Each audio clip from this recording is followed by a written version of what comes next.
정부 출범 이후 조달청은 공공구매력을 전략적으로 활용해서 혁신기업과 AI 산업의 성장판 역할을 하고자 했습니다.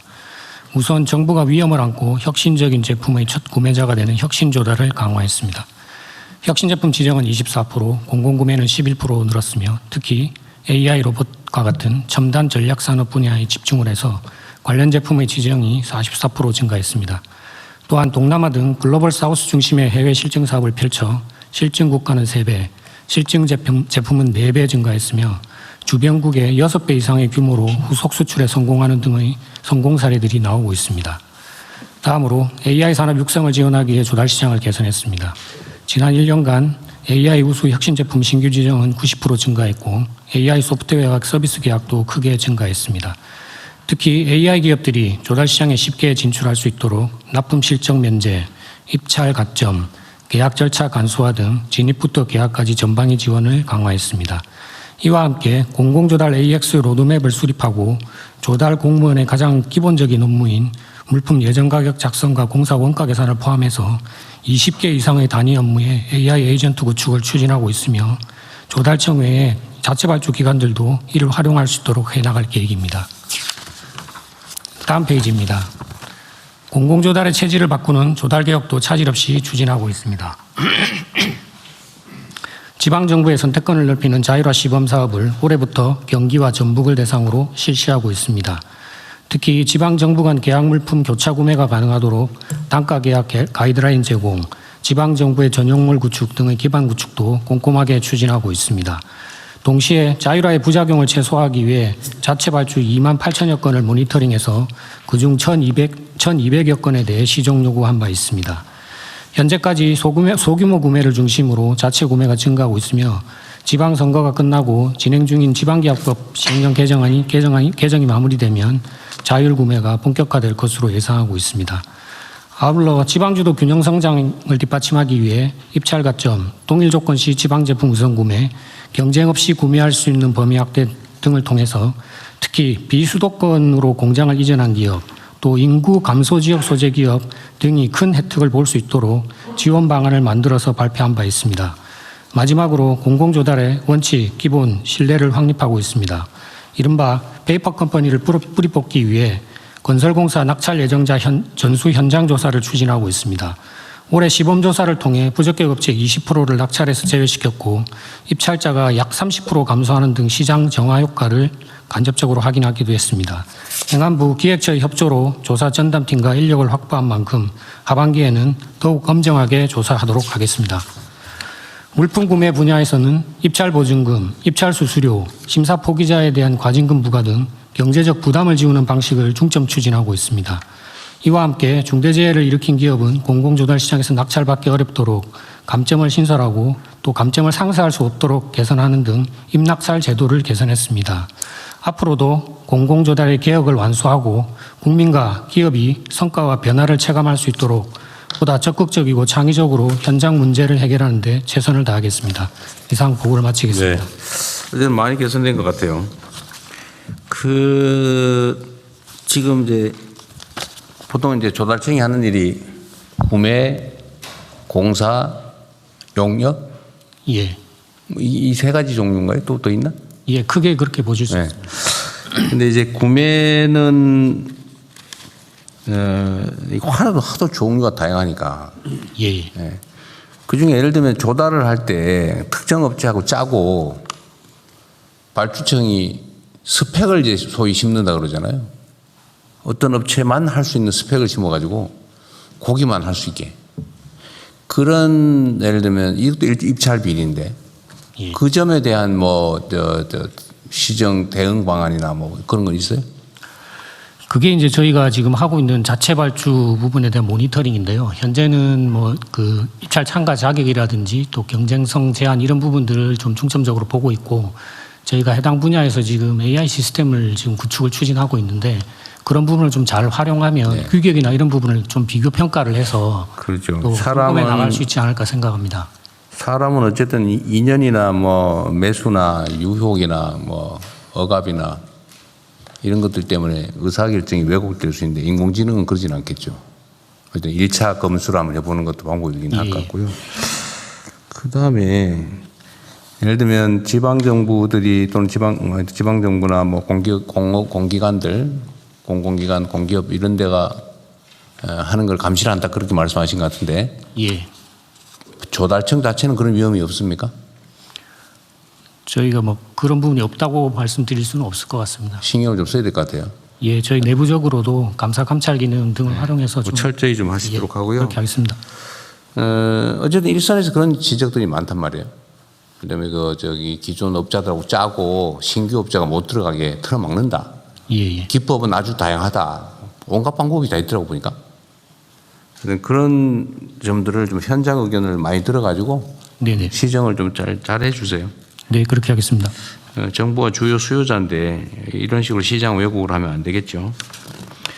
그리고 전에 내가 기억이 날 듯 말 듯한데 이 공사 원가 계산할 때 예. 표준 품셈으로 할 거냐 무슨 뭐라더라 기존에 있던 거 통계내 가지고 하는 걸 뭐라 그래요? 실적 공사비라고. 실적 공사비야. 그거냐 가지고 내가 시장 할 때인가 도지사 할 때인가 정부하고 하면 다툰 일이 있는데 예. 지금은 어떻게 운영되고 있어요? 여전히 표준 품셈으로 하고 있죠. 표준 품셈을 일부 활용하고 실적 공사비라든지 또 뭐 시장 시공 단가 이런 부분들을 종합적으로 좀 활용을 하고 있습니다. 그리고 그 검증 과정도 좀 강화를 했고요. 그게 논리가 좀 묘하던데 건설사들을 살리기 위해서는 표준 품셈으로 해서 비싸게 줘야 된다 이런 주장을 하더라고요. 그 이상하잖아요. 아니 시장 경제 원리에 따라서 실제 시장에서 통용되는 가격으로 하면 되지. 네, 적정한 논리는 아닌 것 같습니다. 네, 그때 어쨌든 그 논쟁 때문에 제가 한참 싸웠었는데, 하여튼 그것도 한번 점검해 보시고요. 네, 그렇게 하겠습니다. 그 다음에 입찰 그 페이퍼 컴퍼니들 만들어가지고 입찰하는 거 있잖아요. 예, 예. 여기 30% 줄었다고 하네. 예. 이게 30%도 더 될 것 같긴 한데 지금은 전수조사를 하고 있어요? 낙찰된 경우에? 예, 지금 그 5월 달까지는 저희가 아직 인력 확보가 안 돼가지고 시범 조사를 했고요.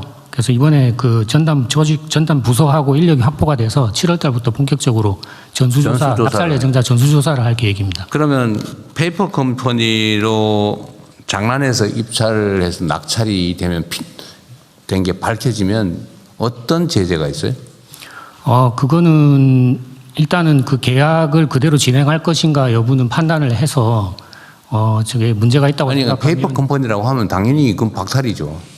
예. 박탈 외에 추가의 제재가 뭐냐 이 말이에요.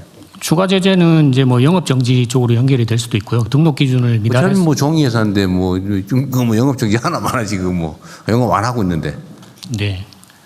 그 말고는 또 뭐 있어요? 뭐 부정당업자 제재 사유에 해당되기 되면 이제 부정당업자 제재 또는 그 제재를 가름하는 과징금 이런 처분이 가능합니다. 과징금? 과징금은 뭐 얼마나 있어요? 지금 과징금이 두 가지가 있는데요. 그 경미한 위반 같은 경우는 계약 금액의 10%, 그다음에 이제 그 실질적인 경쟁이 안 되는 상황이 됐을 때. 근데 그 계약 금액의 페이퍼 30%. 컴퍼니라고 하면 과징금도 의미가 없는 게 안 내고 회사 문 닫아버리면 그만이거든요. 회사 뭐 어차피 자꾸 뚝딱뚝딱 만들 건데 한 40만 원만 주면 만들잖아요. 실제 과징금을 부과해도 그 집행 가능성이 좀 떨어지는 그렇죠. 문제가 있습니다. 그래서 해결책이 뭐냐면 입찰 보증금을 받는 거예요. 예. 입찰 보증금을 어차피 낙찰되면은 입찰 보증금으로 계약금 대체할 거 아닙니까? 예. 그리고 그 입찰 보증금도 못 낼 회사가 정상은 아니죠. 자기가 계약되면 잠깐 예치하는 거니까. 예치된 사람만 하고 만약에 그 페이퍼 컴퍼니다 그러면 몰수한다고 하면 그러면 페이퍼 컴퍼니 다 사라질 거예요. 다만 이제 왜 입찰 보증금을 내야 되느냐 정상적인 회사가 뭐 그런 게 있을 수 있는데 그거야 뭐 입찰 보증금 규모를 정할 수도 있겠고요. 어쨌든 그래야 실제 제재가 되겠죠. 예. 계약금이 한 5%를 내게 한다든지. 지금은 물품 분야만 지금 입찰 보증금을 적용을 하는 걸로 지금 방안을 만들었고요. 계획은 근데 그거 뭐 꼭 법률 개정, 법률 없이도 할 수 있는 거잖아요. 예, 법률 필요 없습니다. 예, 뭐 잘 만들어서 그걸 하면 아마 싹 한 40%, 50% 사질 거예요. 예, 근데 요즘 그 건설업계가 좀 어렵다는 얘기가 있어가지고 업계 의견을 좀 들어보고 좀 그러면은 수준 조정을 해야 될 것 같습니다. 이행 보증보험 같은 거 하면 되죠. 이행 보증은 이미 계약할 때 아니 그거 말고 제출하고요. 입찰 보증금을 예. 현금 말고 네. 증서로 내게 하면 되죠. 예, 보통 입찰 보증서로 제출합니다. 그러니까 그거 하면 저 보증금의 총액의 1, 2% 내는 거 아니에요? 네, 그렇습니다. 그리고 1,000만 원 해봐야 2만 원만, 20만 원만 내면 되는 거잖아요. 그럼 건설사에서 전혀 부담되지 않을 것 같은데. 네, 그리고 그 입찰 보증을 받으려면 이제 그 신용평가 등급이라든지 이런 또 그 평가사에서 평급을 그거 1,000만 원, 평가를 받아야 되기 때문에 몇 천만 원 좀 입찰 보증금 저기 보증도 못 받는 회사가 그 뭔 사업을 하겠어요. 네. 그죠? 하여튼 너무 과하게 보호하지 말고. 네, 적극적으로 검토하겠습니다. 그리 어려운 일은 아닌 것 같아요. 다른 부처들도 마찬가지입니다. 뭔 계약하거나 이럴 때요. 그 가짜 진짜 많거든요. 요새는 공정하게 한다고 가격 경쟁을 안 시키고 다른 경쟁을 시키니까 경쟁률이 거의 가격 대비해서 나머지 거의 추첨에 가까워져서 이게 경쟁이 아니고 거의 추첨에 가까워지다 보니까 가짜 회사 잔뜩 만들어가지고 완전히 뭐 복골복 비슷하게 주택공사에 무슨 땅 살 때도 그러더라고요. 택지를 워낙 싸게 분양을 하니까 그냥 어디 국토부 장관님 건강이 조금 안 좋아서 잠깐 나갔다. 잠깐 너무 회의를 길게 했나 보다. 어쨌든 땅 살 때도 그래요. 땅 분양할 때도 그러고 하여튼 그런 게 너무 많아요. 가짜 회사 만들어가지고 그거는 아예 조금만 신경 쓰면 실제 회사들이 손해를 보잖아요. 정상적으로 영업하는 회사들이 편법으로 회사 한 100개 만들어가지고 막 소위 벌떼 입찰을 그럽니까? 그 사회적 낭비잖아요. 이 범법을 하는 사람들이 돈을 벌고 선량한 사람들은 피해를 보고 이런 거 각 사회 부문에 있는데 특히 공공 영역에서는 그거 불가능하게 만드세요. 각 부처들에서 뭔가 계약을 하거나 이럴 때. 제재 방법 조금만 생각해 보면 다 나오죠. 보증금 내게 하고 다 조사하고 가짜 페이퍼 컴퍼니면 몰수해 버리고 그거 한다고 하고 정확하게 하기만 하면 싹 사라져요.